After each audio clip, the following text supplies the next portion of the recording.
చాలా మంది నన్ను అడుగుతున్న పాయింట్ ఏంటంటే, రీసెంట్గా నేను ఒక వీడియో చేశాను కదండి ఫెర్జరీ గురించి. సో ఫెర్జరీ అంటే అబద్ధపు సాక్ష్యం కనుక చెప్తే నిజంగానే పనిష్మెంట్ ఉంటుందా, కోర్టు ఎన్ని ఇయర్స్ వరకు పనిష్ చేయొచ్చు అనేసి చాలా మంది నాకు మెసేజ్ చేస్తున్నారండి. సో ఈరోజు మన లా పాయింట్స్లో మనం తెలియజేసుకున్నామండి. ఫస్ట్ ఆఫ్ ఆల్ ఏంటంటే, ఈ ఫెర్జరీ కేసెస్ గురించి మనకి బిఎన్ఎస్ సెక్షన్ 227 అండ్ 228 చెప్తుందండి.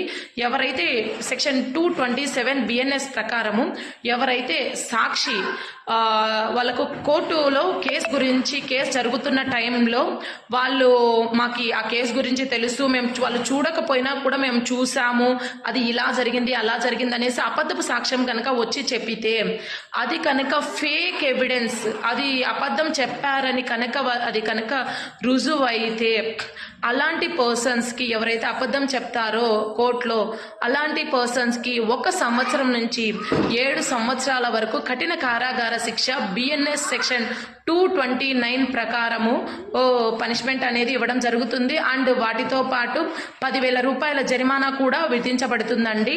అండ్ కొంతమంది ఏంటంటే ఫేక్ డాక్యుమెంట్స్ సృష్టిస్తూ ఉంటారండి. అండ్ కొంతమంది ఇంకా ఇప్పుడు అప్డేట్ అవుతున్న ఇంటర్నెట్ని మిస్యూజ్ చేస్తూ వాళ్ళు ఫేక్ ఎవిడెన్స్ అనేది క్రియేట్ చేసేసి కోర్టులలో వాళ్ళకి ఫేవర్గా రావాలనేసి వాళ్ళు కోర్టు కేసు జరుగుతున్న టైంలో వాళ్ళు ఎవిడెన్స్ అనేది సబ్మిట్ చేయడం జరుగుతుంది. ఆ ఎవిడెన్స్ కనుక ఫేక్ అని కనుక రుజువు చేయగలిగితే అవతల పార్టీ వాళ్ళు, అండ్ ఒకవేళ ఫేక్ అని కనుక జడ్జి గారికి అనిపించినా కూడా, అలాంటి టైంలో వాళ్ళకి 1 సంవత్సరం సెక్షన్ 229 బిఎన్ఎస్ ప్రకారము 1 సంవత్సరం నుంచి 3 ఇయర్స్ వరకు ఇంప్రిజన్మెంట్ అంటే జైలు శిక్ష పడే అవకాశం ఉంటుంది. అండ్ వాటితో పాటు 5,000 రూపాయల జరిమానా కూడా విధించబడుతుందండి. సో చాలామంది వాళ్ళ కేసు అనేది ఎలాగైనా విన్ అవ్వాలనేసి ఇలాంటి పనులు అనేది చేస్తూ ఉంటారండి. సో ఇలాంటి పనులు అయితే చేయొద్దు. ఒకవేళ కనుక మీ ఎవిడెన్స్ కనుక అవి తప్పుడు సాక్ష్యాలని కనుక ప్రూవ్ అయితే మీరే జైలు శిక్ష అనుభవించాల్సి ఉంటుందండి.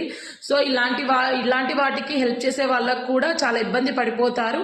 సో ఇలాంటి సెక్షన్స్ కూడా మన లాలో ఉన్నాయనేది తెలుసుకోండి, అవగాహన అనేది పెట్టుకోండి. ఇంకా తెలియని వాళ్ళకి మన వీడియోని షేర్ చేసి అవగాహన అనేది కల్పించండి. సో మరిన్ని ఇలాంటి అప్డేట్స్ కోసం మన పేజ్ని లైక్ చేయండి, షేర్ చేయండి. ఏమైనా డౌట్స్ ఉంటే కామెంట్ బాక్స్లో కామెంట్ చేయండి. Thank you.